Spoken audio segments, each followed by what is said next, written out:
The Actress by Oscar Wilde. There was once a great actress, a woman who had achieved such triumphs that the whole world of art worshipped at her feet. The incense of their worship had for many years filled her life and dimmed her eye for other things, so that she wished for nothing else. The day came, however, when she met a man whom she loved with all her soul. Then all her art and all her triumphs and the clouds of incense were as nothing to her. Love was her whole life.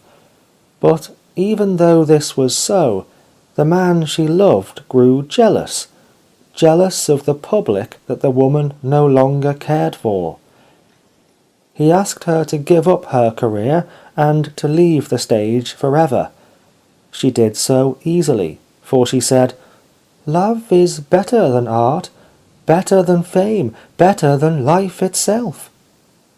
And so she left the stage and all its triumphs gladly, and gave up her whole life to the man whom she loved.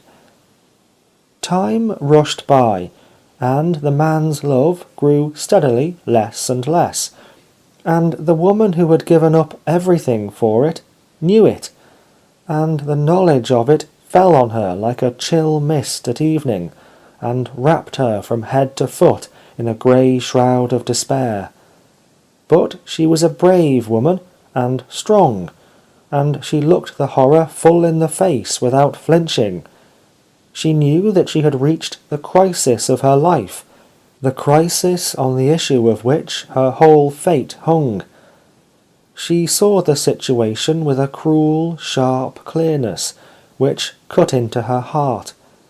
She had sacrificed her career to her love, and now that love was failing her.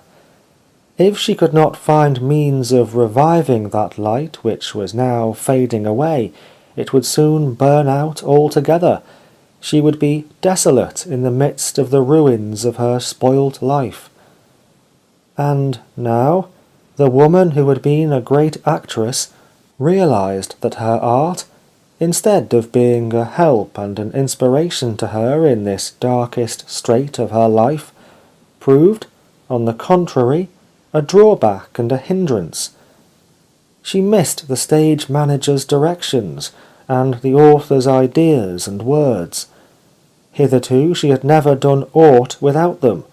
Every thought, every intonation, and well-nigh every gesture had been indicated to her, for such is the actor's art. And now, when called upon to think and originate and act for herself, she felt helpless and without resource, like a child might who was suddenly confronted with a great problem. But with every day that passed, the necessity for action, prompt and strong, imposed itself on her more and more. One day, whilst she was pacing to and fro with the feelings of wild despair which was within her, increasing with every minute that passed, a man came to see her. He had been the manager of the theatre where she had acted in former days. He came to ask her to act a part at short notice in a new play. She refused. What had she to do with the stage, and with that false art which turned those who practised it into puppets, helpless puppets, moved by strings which were in the hands of the stage managers and the author?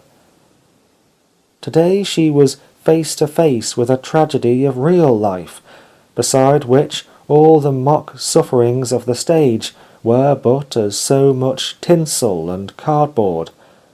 But the manager persisted. It meant money to him, and he was a Jew, and so he buzzed round her with the perseverance of a fly in autumn, who will not be beaten off. Would she not at least read the play? To be rid of him, she read it, and she found that the tragedy of the play was the tragedy of her life. The situation was the same, and a solution of the problem was given. Fate had come to the actress's help in a stage play. She would act it so as to master entirely every detail of the situation, and so she studied the part and soon played it to a large audience. She acted with a fervour of genius which she had never surpassed during the whole of her career, and the applause that thundered from all sides was the irresistible homage paid by the hearts and souls of men to all-conquering genius. When it was all over, she returned home weary and half stupefied, with the cries and shouts of the multitude ringing in her ears. She had given them her best, had poured the power and wonder of her soul at their feet. All that was left to her now was a sense of powerlessness and weakness. She arrived at her house weary and flower-laden. Suddenly she noticed the 2 places that were prepared at the supper table, and then remembered that tonight was to decide her fate. She had forgotten it till then. At that moment the man she had loved came in, and he said, "Am I in time?" She looked at the clock and said, "You are in time, but you are just too late." End of The Actress by Oscar Wilde, as told to Amy Lowther. Recording by Rob Marland.